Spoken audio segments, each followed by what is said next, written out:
যাত্রাপালার সঙ্গে যুক্ত এক যুবকের ঝুলন্ত দেহ উদ্ধার হয়। মঙ্গলবার সকালে পুরাতন মালদার ভাবক অঞ্চলের আন্ধারকোঠা গ্রাম সংলগ্ন একটি আমবাগানে গলায় ওড়না দিয়ে ফাঁস দেওয়া দেহ পাওয়া যায়। যুবকের নাম মিরুলাল কিসকু। 27 বছরের ওই যুবকের বাড়ি গাজল থানার শাহজাদপুর অঞ্চলের নওপাড়া গ্রামে। পেশায় তিনি যাত্রাপালার গান বাজনার সাথে যুক্ত। পরিবারে রয়েছে স্ত্রী ও 2 সন্তান। পরিবার সূত্রে জানা গিয়েছে, গতকাল দুপুর নাগাদ বাড়ি থেকে বাইক নিয়ে বের হয়, তারপর আর বাড়ি ফেরেনি। আজ সকালে এলাকার লোকজন শোচকর্ম করতে গিয়ে আম গাছের সাথে ঝুলন্ত অবস্থায় দেখতে পায়। ঘটনা চাউর হতেই আশেপাশের লোকজন ছুটে এসে ভিড় জমায়। খবর পেয়ে পরিবারের লোকজন ঘটনাস্থলে ছুটে আসে। এলাকাবাসীরা জানান, গতকাল বিকেল নাগাদ যুবককে বাইক নিয়ে রাস্তায় দাঁড়িয়ে ফোনে দীর্ঘক্ষণ কথা বলতে দেখেছেন।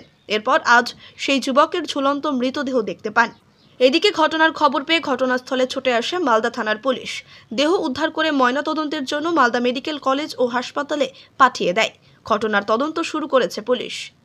মানে আমার কাকু তো গাছে ঝুলিয়ে আছে, আসে মাত্র এটাই দেখছি। তারপরে আমি তো কালকে মোটামুটি ওই 12টা-1টার দিকে বাড়ি থেকে বের হয়েছিল, এটাই জানতে পারছি। এরপরে আমি জানতে পারছি না কিছু।